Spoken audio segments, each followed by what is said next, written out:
All right, you ready? Okay. It's 2 in the morning, and a daughter is helping her dad to the bathroom.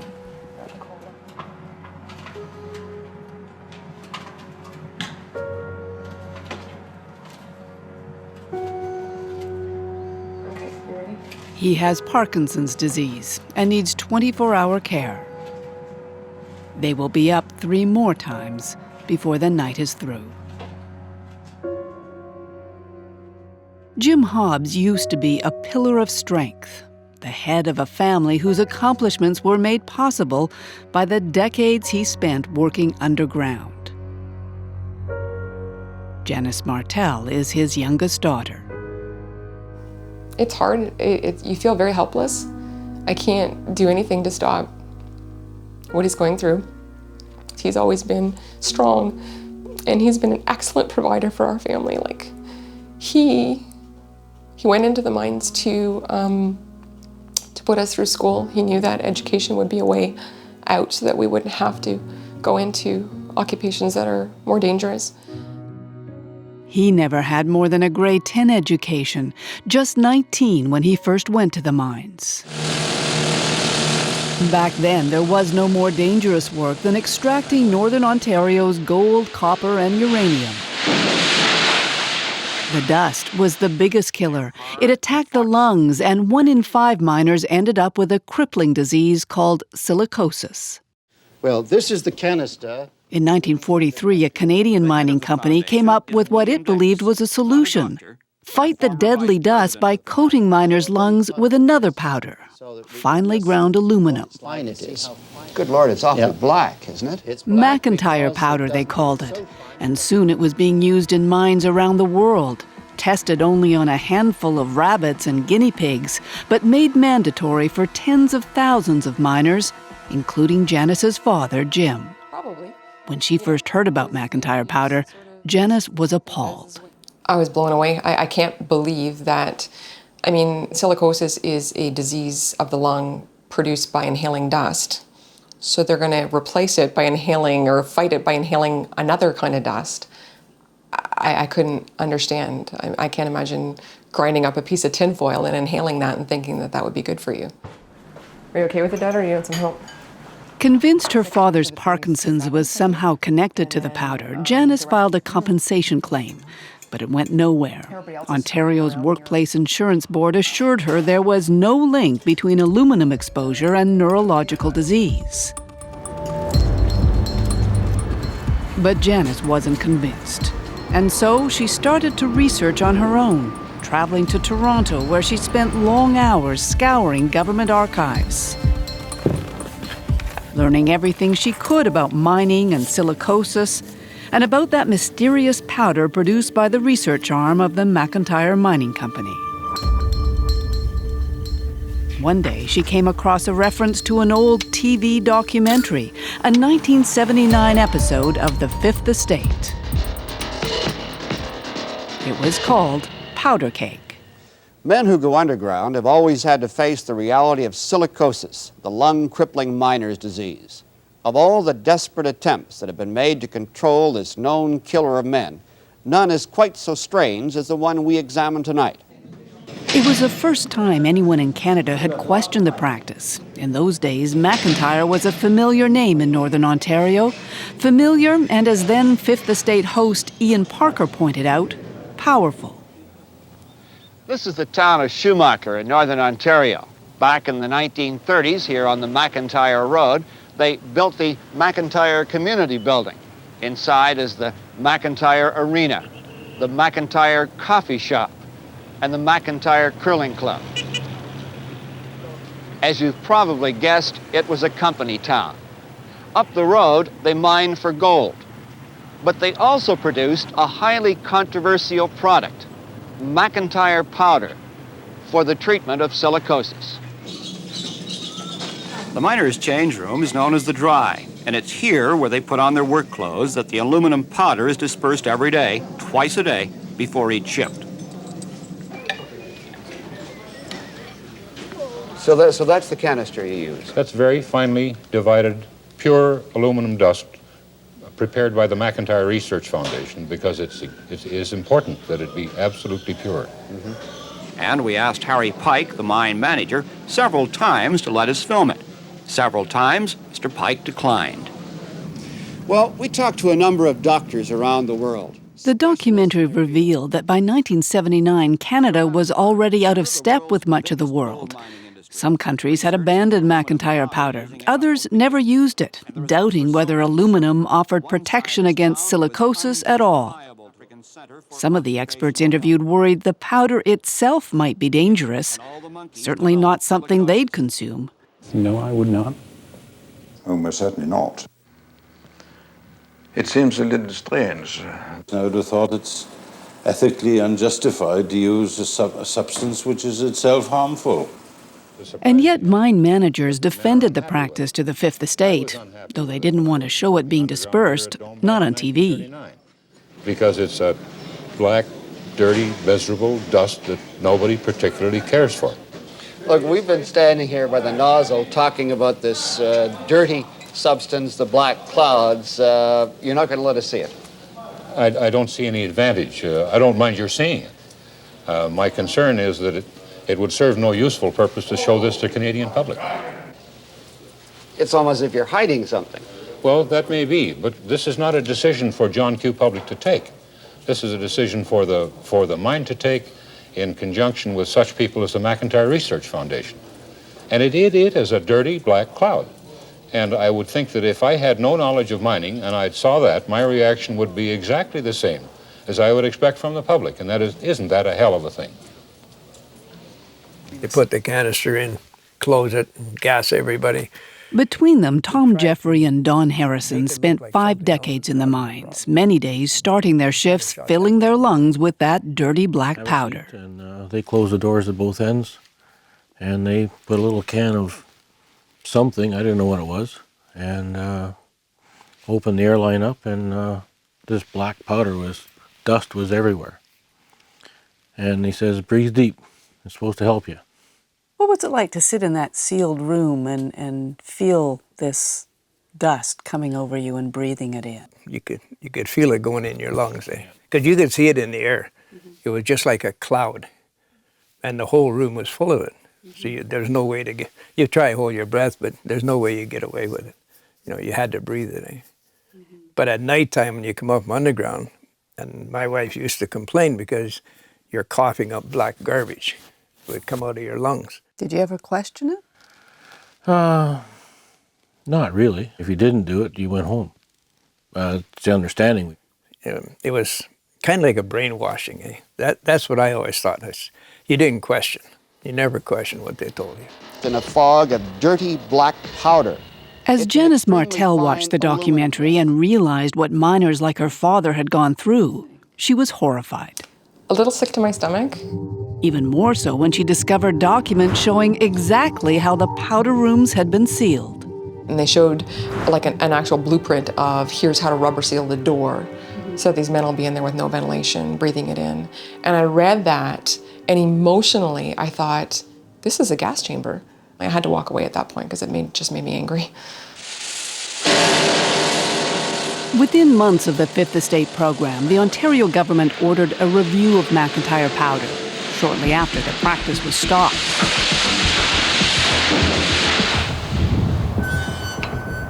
In 1988, the McIntyre Company mined its last gold in Schumacher, Ontario. But by then, thousands of miners had been exposed to the powder it developed and sold. When we come back, whatever happened to them? A miner's daughter starts searching again. So they would have used the dust at that time? Yeah. So how did they do it? How did they do it there?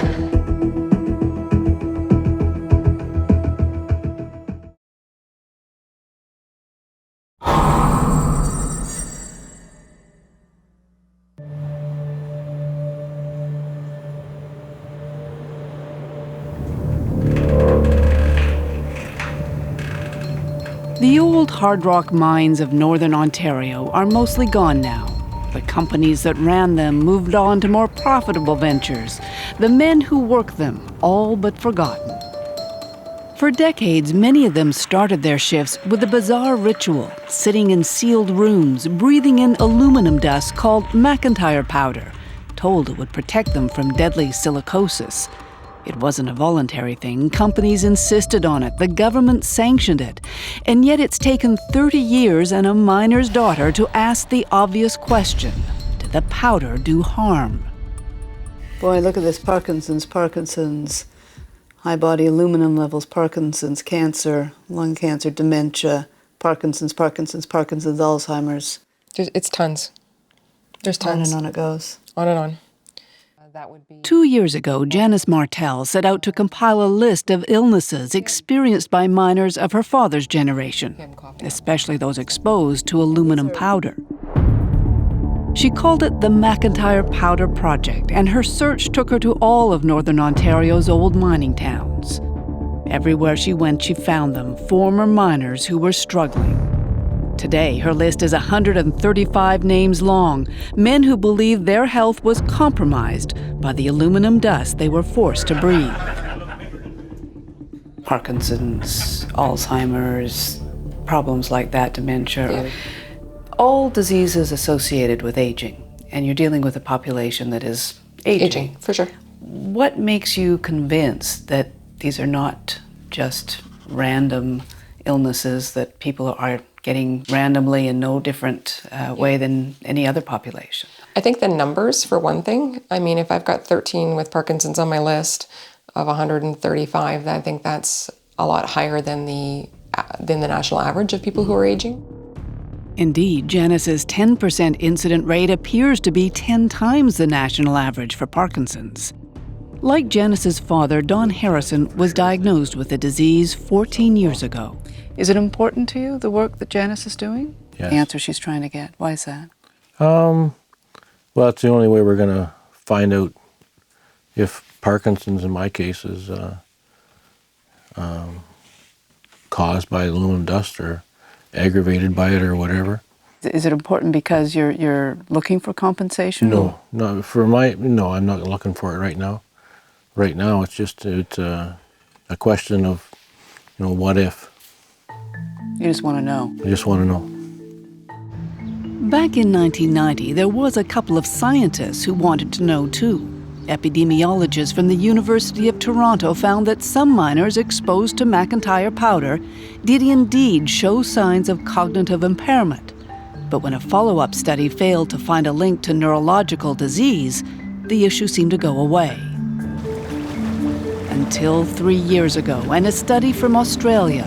Researchers in Perth, following a group of Australian miners exposed to the powder, concluded there might be a link to disease after all. Not to Parkinson's specifically, but to another neurological illness, Alzheimer's. Dr. Lynn Fritchie, one of the authors, says it all points to a need for further study. It has been raised in a number of different areas, and there is some animal evidence that perhaps aluminium dust is associated with Alzheimer's. So it is an important question to investigate.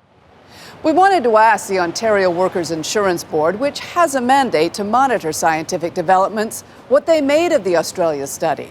But the WSIB refused to speak with us.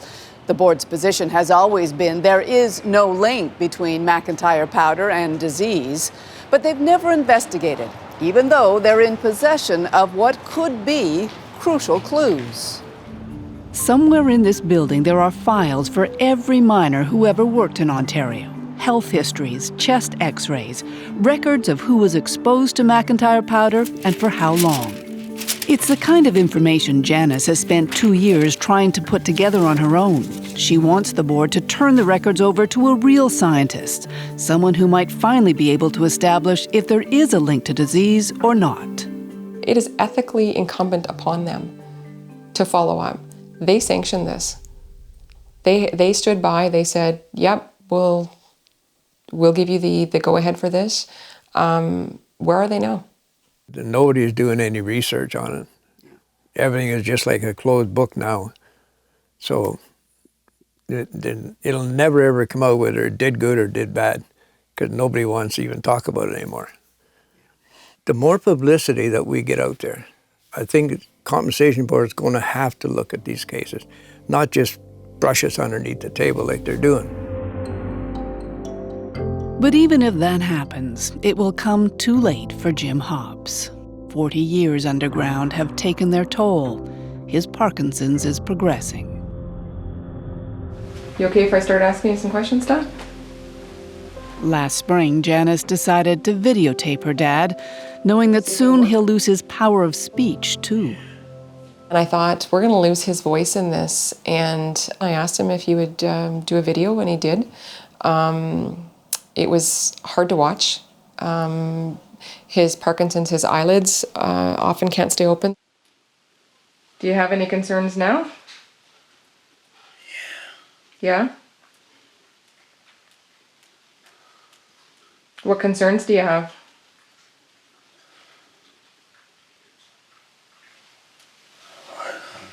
I don't know how it's going up today. What's it like to be underground? Scary. Scary? And I've never heard my dad talk like that. It was really hard to hear that. He doesn't talk about vulnerable things. He protects us from that. Like so many of his generation, Jim Hobbs went to the mines knowing there'd be risks. It may be that his Parkinson's has nothing to do with aluminum dust at all. For his daughter, it's no longer a question of compensation. Now, it's about respect and gratitude, and what she says is the right for all the men who were exposed to know. I feel the weight of all of those stories, and I hope that I represent it well.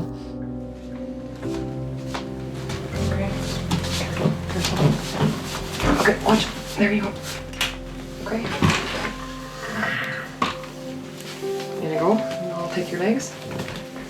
Okay, there you go. This is David and Goliath in a lot of ways, and a lot of Goliaths out there. There's the mining industry and the government and some of the decisions that were made, and this is going to take years for me to do, but I'm going to do it. And my dad knows that, and he won't get to see the end of it, but he'll see the start of it, and he'll know that he knows that I'm going to finish it. Yeah. Watch your hand there. Sorry. I'll catch you the next time.